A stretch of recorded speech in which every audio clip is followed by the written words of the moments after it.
Nous sommes au début de l'année 1965 et la France entière retient son souffle devant son poste de télévision. Sur l'unique chaîne du pays, une silhouette masquée glisse dans les couloirs déserts du Louvre, la nuit, terrifiant des millions de familles rivées à leur écran. Ce fantôme s'appelle Belphégor, et personne n'imagine encore que son visage inquiétant va bientôt hanter les routes nationales, collé au capot d'un camion. Car voici l'histoire vraie du poids lourd le plus étrange que Citroën ait jamais osé produire. Un engin au faciès de démon que la route mettra pourtant si longtemps à accepter. Il faut se replonger dans cette France-là pour comprendre le choc. Le pays vit ses 30 glorieuses, cette période d'euphorie économique où tout semble possible, où les chantiers poussent partout, où les routes se couvrent de véhicules flambant neufs.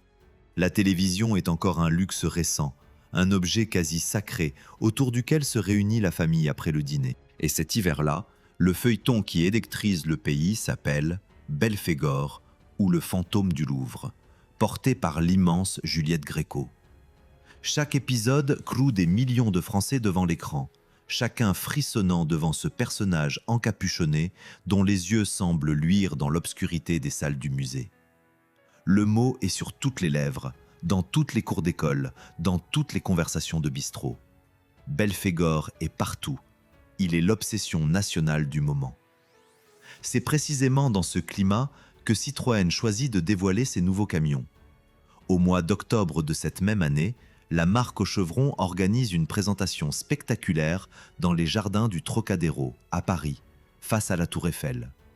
Et là, sous les yeux d'un public médusé, apparaissent des poids lourds comme on n'en a jamais vu. Leur cabine avancée est surmontée de deux larges vitres inférieures placées au-dessus des phares, deux sortes de hublots qui donnent à l'ensemble une expression troublante, presque vivante. Ces vitres ressemblent à s'y méprendre à deux yeux écarquillés, et la calandre tourmentée dessine comme une bouche crispée. Le rapprochement est immédiat, irrésistible, évident pour tout le monde. Comment ne pas y voir le spectre qui hante les téléviseurs depuis des mois? Il n'en faut pas davantage. Le public, les badauds, les professionnels, les gamins fascinés par les camions, tous baptisent aussitôt ces engins du même surnom moqueur et fasciné. Belphégor. Le sobriquet colle instantanément à la carrosserie, et il ne la quittera plus jamais. Voilà le plus savoureux de l'affaire.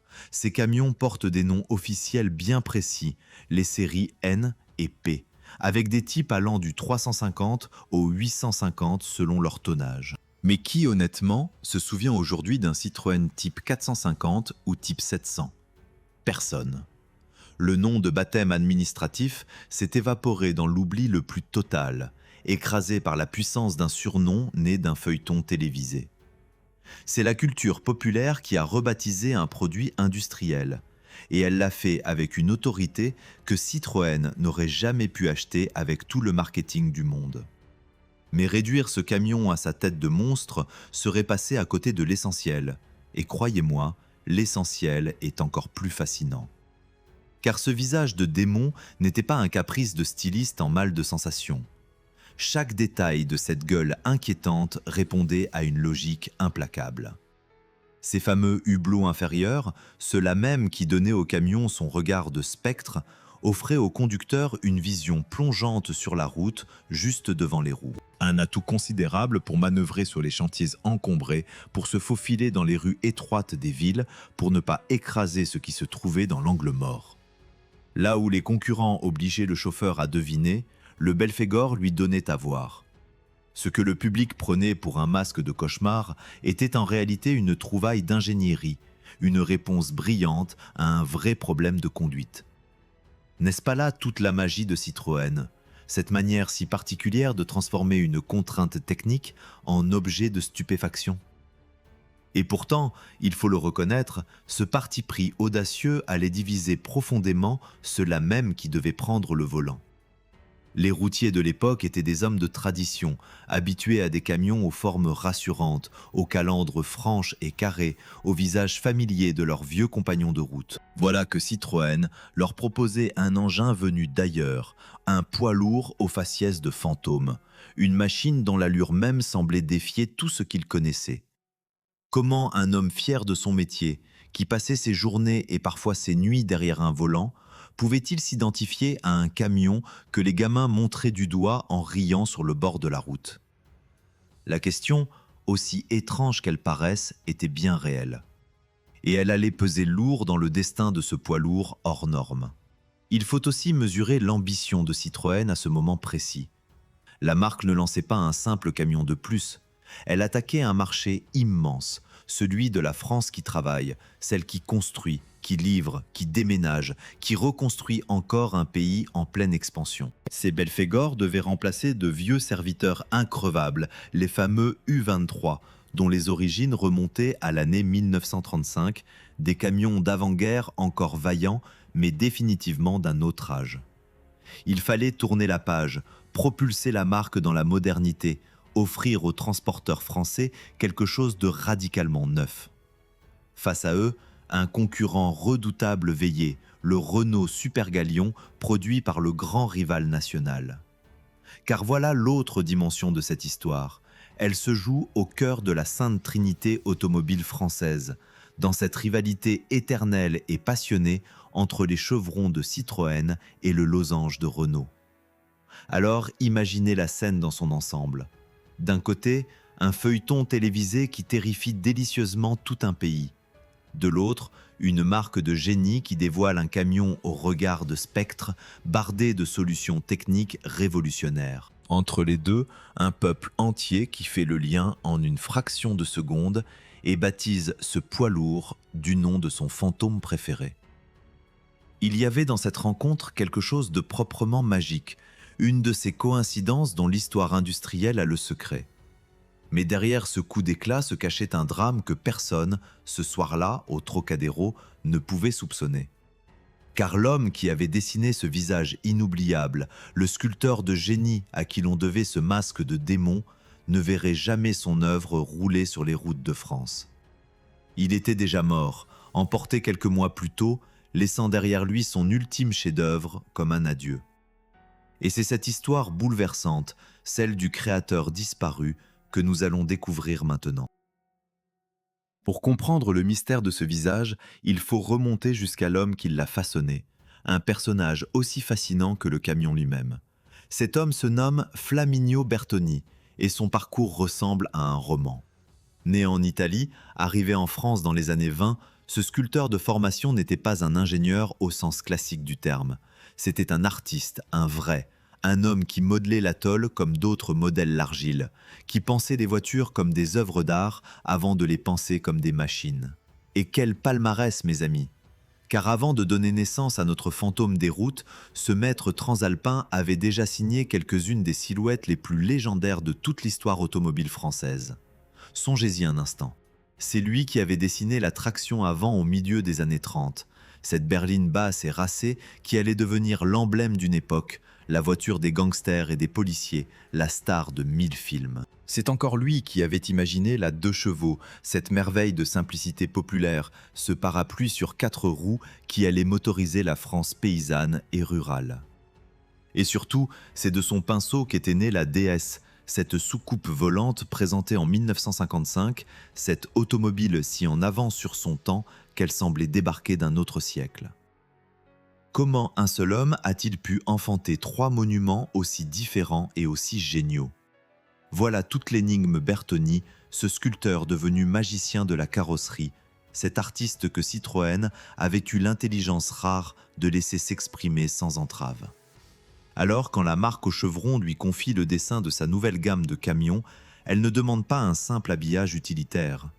Elle demande à un maître de sublimer un poids lourd, d'insuffler une âme à un engin de travail. Et Bertoni, fidèle à lui-même, refuse la banalité. Il regarde du côté de ses propres créations, il puise dans le vocabulaire esthétique qu'il a inventé pour les automobiles de la marque.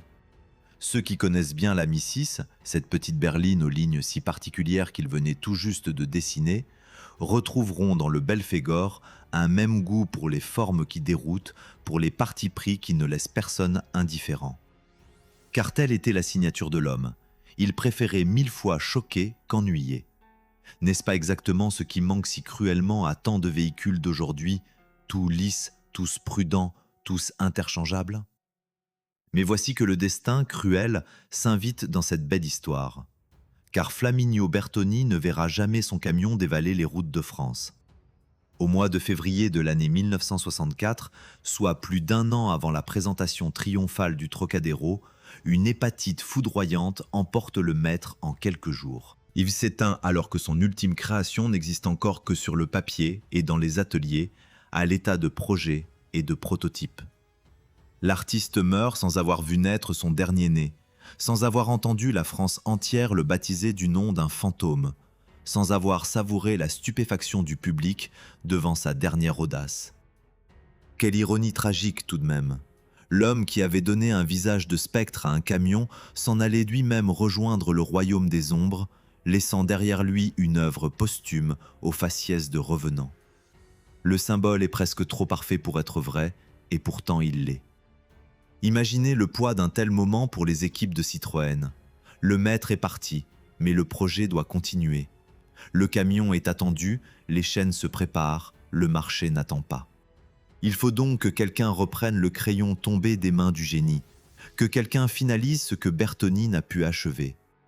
Et cet homme existe. Il s'appelle Robert Opron. Retenez bien ce nom, car il n'a rien d'un obscur exécutant. Ce styliste talentueux deviendra lui-même une immense figure du design automobile, celui qui signera plus tard des chefs-d'œuvre comme la SM ou la CX, celui qui incarnera la continuité du style Citroën après la disparition du maître italien. C'est lui qui recueille l'héritage, qui met la dernière main au projet, qui conduit le Belphégor jusqu'à la série. Passer après Bertoni, achever l'œuvre d'un mort, oser toucher au dessin d'une légende, quel défi vertigineux pour un jeune créateur. Et pourtant, Opron relève le gant avec une fidélité et un talent qui forcent le respect. Revenons maintenant à ce fameux visage, car il mérite qu'on s'y attarde encore.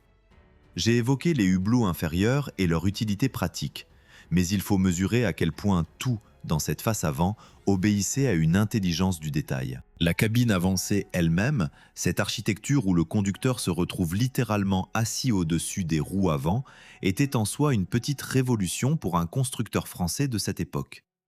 Elle permettait de gagner une longueur précieuse pour la charge, tout en offrant une position de conduite dominante, un regard de capitaine surplombant la route. Le dessin des phares, la découpe des vitres, l'agencement de chaque élément, tout concourait à une expression unique, reconnaissable entre mille. On pouvait trouver ce camion laid, on pouvait le trouver génial, mais on ne pouvait absolument pas rester indifférent devant lui. Et dans un monde de poids lourds anonymes et interchangeables, n'était-ce pas déjà une victoire éclatante? Il y a quelque chose de profondément émouvant dans cette idée qu'un immense artiste ait consacré son dernier souffle créatif, non pas à une automobile de prestige, non pas à une berline de luxe destinée au salon feutré, mais à un humble camion de travail. Bertoni aurait pu terminer sa carrière sur une œuvre glorieuse et flatteuse.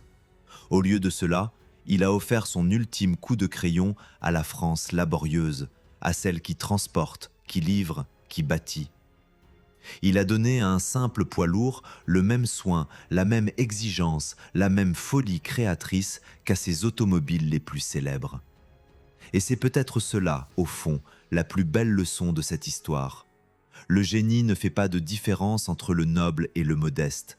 Il met la même âme partout où il passe.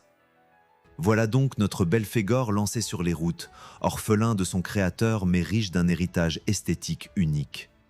Un camion qui portait déjà, dans ses gènes, toute la magie de la maison au chevron. Mais son visage n'était que la partie visible d'une révolution bien plus profonde. Car sous cette carrosserie de fantômes se cachait une mécanique stupéfiante, un concentré de technologie emprunté directement à la reine des automobiles françaises. Ce que Citroën avait glissé dans les entrailles de ce camion allait bouleverser le quotidien des chauffeurs, et c'est ce trésor caché que nous allons explorer sans plus attendre. Ouvrez donc la portière de ce camion au regard de spectre, grimpez à bord et préparez-vous à une surprise de taille. Car le chauffeur français du milieu des années 60, habitué à la rudesse spartiate des poids lourds de son temps, découvrait en s'installant au volant du Belphégor quelque chose qui tenait presque du miracle. Là où ses vieux camions le secouaient, l'assourdissaient et lui brisaient les reins au fil des kilomètres, cet engin lui offrait un confort qu'il n'aurait jamais osé imaginer pour un véhicule de travail. Et pour cause, Citroën avait eu une idée aussi simple que géniale, celle de puiser directement dans le trésor technologique de sa berline reine, cette fameuse DS qui éblouissait le monde entier depuis 10 ans. Commençons par le cœur du sujet, ce qui changeait tout pour un homme passant ses journées derrière un volant, la direction assistée. À une époque où manœuvrer un poids lourd relevait de l'exploit physique, où il fallait des bras d'Hercule pour arracher un braquage à l'arrêt, le Belphégor proposait une assistance qui rendait la conduite étonnamment douce. Fini l'épuisement des manœuvres, fini le combat permanent contre un volant récalcitrant. Le chauffeur guidait son camion presque du bout des doigts. Vous rendez-vous compte de ce que cela représentait pour ces hommes ? C'était la différence entre rentrer chez soi le soir épuisé et rompu ou simplement fatigué d'une bonne journée de travail.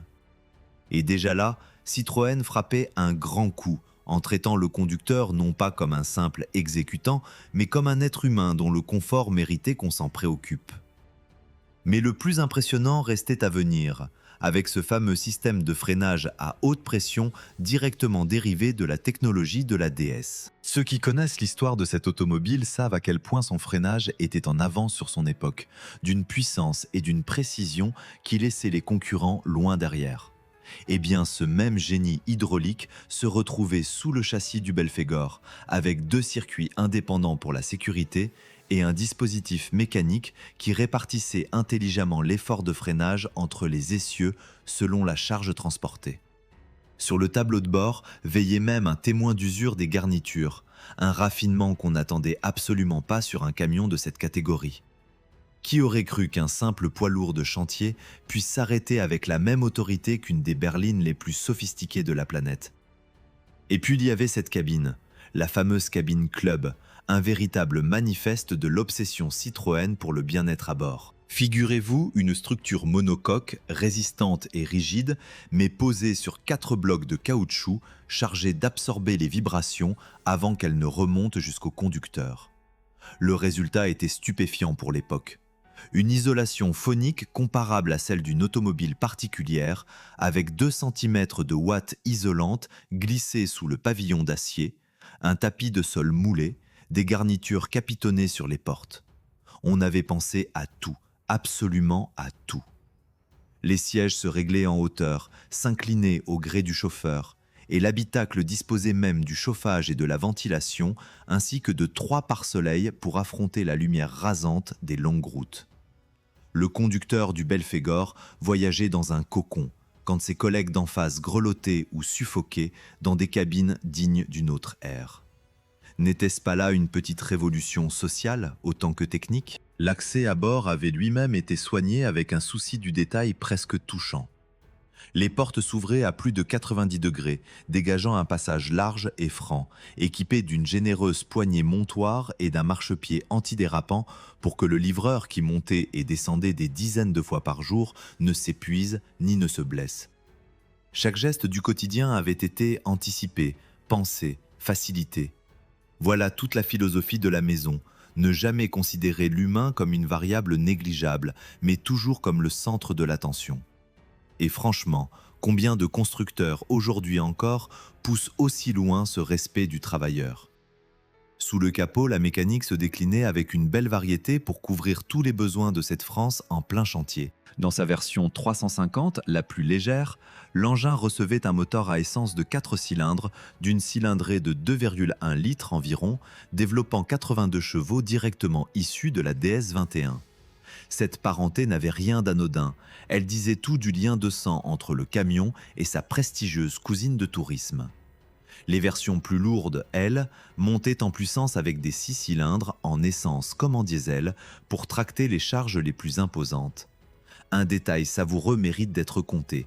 La version pompier, malgré son échelle extensible, ses tuyaux d'acier et ses réservoirs pouvant contenir jusqu'à 3500 litres d'eau, parvenait tout de même à filer à 70 km/h. Pas mal du tout pour un engin de secours de cette envergure, chargé comme une mule et lancé toute sirène hurlante vers l'incendie. Il y a encore un raffinement qui mérite toute notre admiration. Une de ces trouvailles qui révèle le génie pratique des ingénieurs de la marque. Sur le Belphégor, l'extraction du moteur se faisait par l'avant, sans avoir à démonter la cabine, et sans même nécessiter une fosse d'atelier. Comprenez bien l'astuce. Là où l'entretien d'un poids lourd classique imposait des manœuvres lourdes et coûteuses, immobilisant l'engin pendant des heures dans un garage équipé, le Belphégor simplifiait radicalement la vie des mécaniciens. Moins de temps perdu, moins d'argent dépensé, plus de camions sur la route à travailler. Cette intelligence-là, cette obsession de résoudre les problèmes concrets du quotidien, n'était-ce pas la marque des plus grands ? Face à cette débauche de technologie, le concurrent direct veillait pourtant, redoutable. Le Renault Super Galion, produit par l'éternel rival aux losanges, occupait solidement ce segment du marché français et n'entendait pas céder un pouce de terrain. La bataille était rude, car les transporteurs, eux, comparaient froidement, calculaient, pesaient le pour et le contre. Un camion, aussi génial soit-il, devait avant tout gagner sa vie et faire gagner celle de son propriétaire. Et c'est bien là que se nouait le paradoxe le plus troublant de toute cette aventure. Comment un engin aussi brillamment conçu, aussi confortable, aussi en avance sur son temps, allait-il être accueilli par ceux qui devaient réellement l'adopter jour après jour sur les routes de France ? La réponse, croyez-moi, est bien plus complexe et surprenante qu'on ne l'imagine. Et c'est ce chapitre inattendu de la vie du Belphégor que nous allons ouvrir maintenant. Une fois lancé sur les nationales de France, notre fantôme au chevron se mit à mener une existence d'une richesse insoupçonnée, bien plus variée que celle d'un simple camion de livraison. Car voici l'un des grands secrets de ce poids lourd. Sa conception modulaire, ses châssis déclinables à l'infini, en faisaient une base extraordinairement souple sur laquelle les carrossiers pouvaient laisser libre cours à leur imagination. Un même engin de départ pouvait ainsi se métamorphoser en une multitude de véhicules répondant chacun à un métier, à un besoin, à une mission bien précise. Et croyez-moi, la France de cette époque avait besoin de bras, de roues et de moteurs pour absolument tout. Prenons les pompiers, ces héros du quotidien. Le Belphégor endossa avec panache l'uniforme des soldats du feu, transformé en véhicule de secours capable de foncer vers les flammes avec son échelle et ses réservoirs. Imaginez la scène. Ce camion à la face fantomatique, peint de rouge vif, sirène hurlante, se ruant à travers les rues d'une ville pour arracher des vies aux incendies. Le fantôme des routes devenait alors un ange gardien, et il y avait dans ce contraste quelque chose de saisissant, presque poétique. Qui aurait cru que cette gueule de démon deviendrait, pour tant de familles, le visage rassurant du sauvetage ? Mais son terrain de jeu ne s'arrêtait pas là, loin s'en faut. On le vit se muer en dépanneuse, cet auxiliaire indispensable des routes, capable de relever un véhicule accidenté et de le remorquer jusqu'au garage le plus proche. Détail amusant que l'histoire nous a conservé. Certains de ces camions dépanneuses servaient même à transporter d'autres automobiles, si bien qu'un Belphégor pouvait fort bien remorquer la voiture d'un malheureux tombé en panne au bord de la route. Le fantôme au service des égarés, en somme. On le retrouvait aussi sur les chantiers de cette France qui bâtissait sans relâche, charriant gravats et matériaux, bennes basculantes à l'arrière, au cœur des carrières et des grands travaux. Sa boîte de vitesse, conçue pour encaisser des besognes les plus exigeantes, pouvait même recevoir une prise de force pour actionner treuils, bennes et autres équipements hydrauliques. Un vrai couteau suisse roulant, taillé pour l'effort. Les administrations elles-mêmes s'entichèrent de cet engin polyvalent, l'employant pour 1000 tâches au service de la collectivité. Et puis, il y eut les métamorphoses les plus inattendues, celles qui font sourire et rêver. Car sur la base de ce camion, des carrossiers audacieux imaginèrent des autocars, transformant le châssis en véhicule de transport de voyageurs, notamment grâce au savoir-faire d'un carrossier comme Heulier. On alla même jusqu'à bâtir sur cette base de surprenants camping-cars, ces roulottes des temps modernes qui accompagnaient les Français partis à la découverte de leur pays. Songez à cette France du tourisme naissant, à ces familles qui s'élançaient sur les routes des vacances, parfois à bord d'un engin dérivé de notre fantôme. Le camion de travail devenait alors compagnon de loisirs, symbole d'une liberté nouvelle. N'est-ce pas merveilleux de voir à quel point un même véhicule pouvait embrasser des destins aussi opposés ? Il faut dire que le décor de l'époque s'y prêtait à merveille. La France se motorisait à toute allure, les routes se remplissaient, et une génération entière de gamins grandissait les yeux écarquillés devant ces mastodontes de la route qu'ils surnommaient affectueusement les camétards. Pour ces enfants, chaque camion croisé était un événement, une apparition, et le Belphégor, avec sa silhouette impossible à confondre, devait provoquer des cris d'excitation à chaque passage. Il y avait dans ce rapport à l'automobile une innocence et un émerveillement qu'on a peut-être un peu perdu depuis. Le poids lourd n'était pas encore une nuisance dans l'imaginaire collectif. Il était l'incarnation du mouvement, du progrès, de cette France qui allait de l'avant sans jamais douter de son avenir. Et pourtant, derrière cette carrière foisonnante, une question demeurait, lancinante, celle de l'accueil réservé par les professionnels de la route. Car il faut être honnête et nuancé sur ce point délicat. Ce visage si particulier, cette allure résolument hors norme, ces choix techniques venus tout droit de l'univers de l'automobile de tourisme, tout cela ne faisait pas nécessairement l'unanimité auprès des routiers aguerris. Certains conducteurs, séduits par le confort inédit et les prouesses de la mécanique, tombaient sous le charme de cet engin d'exception. D'autres, plus attachés aux valeurs sûres et aux formes conventionnelles de la concurrence, se montraient bien plus réservés, voire franchement circonspects devant cette machine qui bousculait toutes leurs habitudes. Le Belphégor, en somme, ne laissait personne tiède. On l'aimait passionnément ou on le regardait de travers. Faut-il pour autant parler d'un rejet massif de la profession ? Ce serait aller trop vite en besogne et trahir la vérité historique qui est toujours plus subtile que les légendes. La réalité, c'est que ce camion suscitait un accueil partagé, disputé, un mélange d'admiration et de méfiance qui reflétait bien le caractère profondément clivant de sa personnalité. Après tout, comment un engin aussi radical, aussi éloigné des canons établis, aurait-il pu séduire d'emblée tout un métier habitué à la tradition ? Il y a un indice qui parle de lui-même, presque plus éloquent que tous les témoignages. Ces vieux camions U23 que le Belphégor était censé remplacer continuèrent d'être produits en parallèle pendant plusieurs années encore, jusqu'à la fin de la décennie. Le remplaçant flambant neuf n'avait donc pas balayé son prédécesseur d'un revers de main, et les anciens serviteurs poursuivirent vaillamment leur carrière aux côtés du nouveau venu. N'est-il pas vrai que c'est le signe d'une transition bien moins évidente qu'on aurait pu le croire, d'un passage de témoin semé d'hésitation ? Il y a quelque chose de profondément humain dans cette réticence, et je dois avouer qu'elle me touche. Ces routiers n'étaient pas des imbéciles rétifs au progrès, comme on pourrait le caricaturer. C'étaient des hommes de terrain, des professionnels exigeants, qui connaissaient leur métier mieux que personne, et pour qui un camion n'était pas un objet de contemplation, mais un outil de travail, un gagne-pain, un compagnon de labeur. Face à une machine aussi audacieuse, aussi éloignée de leurs repères, il était bien naturel qu'ils se montrent prudents, qu'ils attendent de voir, qu'ils jugent sur pièce avant de se laisser convaincre.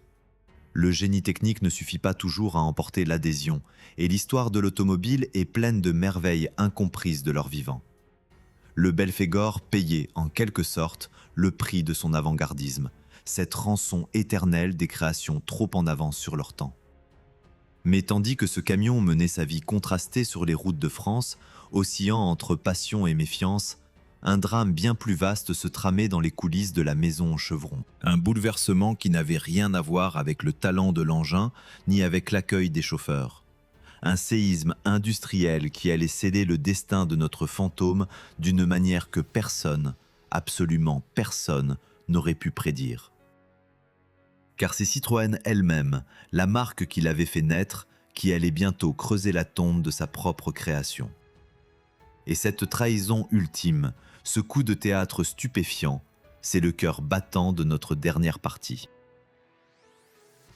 Le coup fatal ne vint donc ni de la route, ni des chauffeurs, ni même de la redoutable concurrence aux losanges.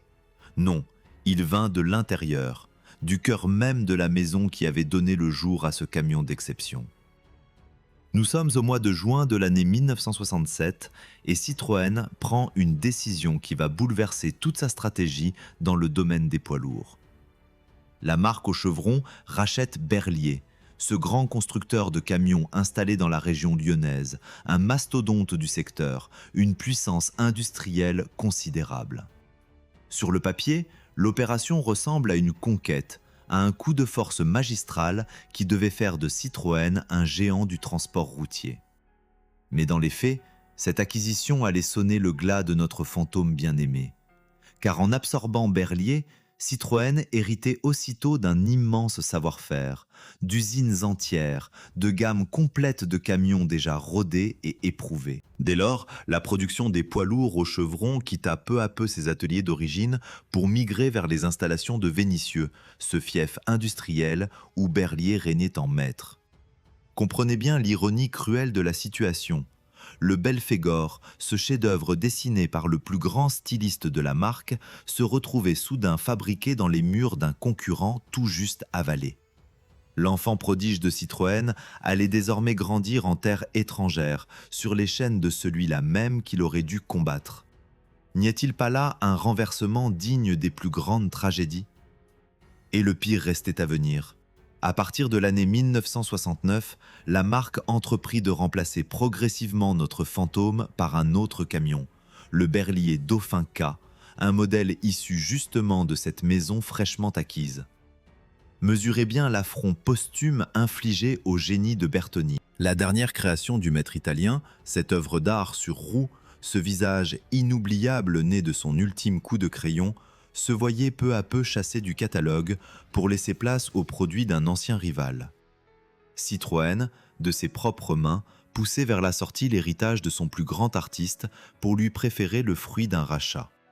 C'est comme si une famille reniait son propre sang pour adopter l'enfant du voisin.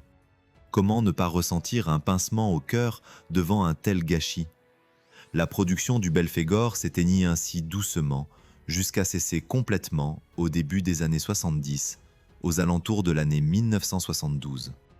Faites le compte, ce camion n'aura vécu qu'à peine 7 années sur les chaînes, une existence bien courte pour un poids lourd, presque une étoile filante à l'échelle industrielle. Notre revenant à chevron s'évanouissait avant même d'avoir soufflé sa 10e bougie, emporté non par ses défauts, non par l'échec commercial, mais par les grandes manœuvres financières et stratégiques de sa propre maison mère.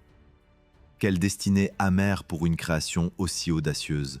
Elle méritait 1000 fois mieux qu'une disparition aussi discrète, aussi injuste, aussi dénuée de gloire. Et les hommes dans tout cela, que devinrent-ils ? Robert Opron, ce styliste de talent qui avait recueilli l'héritage de Bertoni et mené le Belphégor jusqu'à la série, continua de gravir les sommets du design automobile. Il signa pour Citroën des chefs-d'œuvre absolus qui firent frémir d'admiration le monde entier. Puis, au fil d'une carrière prestigieuse, cet artiste finit par quitter la maison aux chevrons pour aller offrir son talent ailleurs, notamment chez le grand rival Renault, cette même marque aux losanges dont le super galion avait tenu tête à notre fantôme. Le destin a de ses ironies savoureuses, n'est-ce pas ? L'homme qui avait parachevé le camion Citroën allait un jour dessiner pour l'ennemi juré d'hier. Ainsi avançait le grand cycle de l'automobile française où les talents passaient d'une marque à l'autre, tissant entre les rivales des liens secrets que le public ne soupçonnait jamais. Quant à Citroën elle-même, l'histoire ne fut pas tendre avec elle dans les années qui suivirent. Cette marque géniale, cette maison d'inventeurs et d'artistes qui avait enfanté la traction, la 2 chevaux, la DS et notre fantôme, allait bientôt connaître de graves turbulences financières. Le constructeur, à force d'audace coûteuse et de paris industriels démesurés, finit par vaciller, puis par tomber dans le giron d'un autre acteur majeur de l'automobile hexagonale. Songez à cette leçon terrible.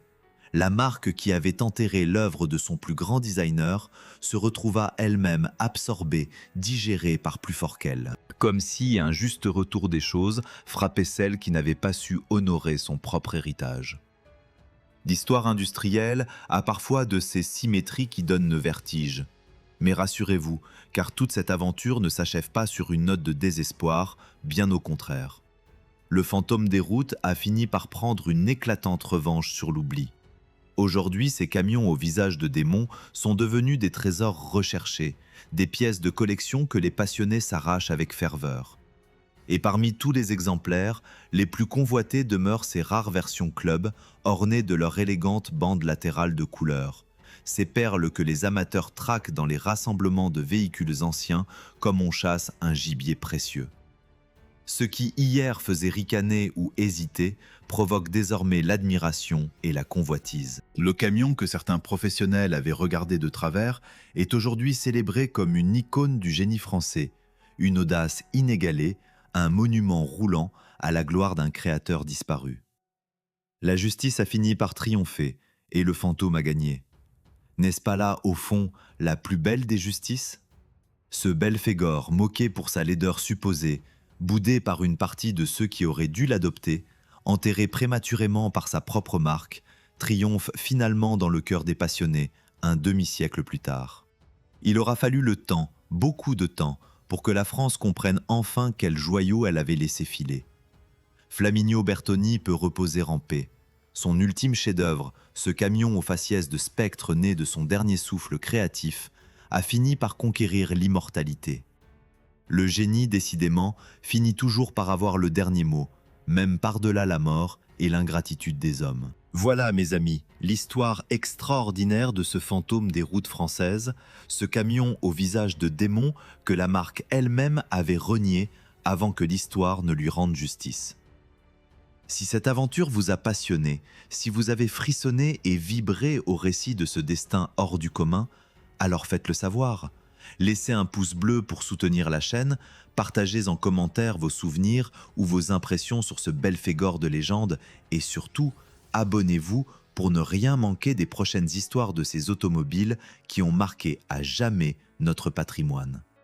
À très bientôt pour un nouveau voyage au cœur de la légende automobile.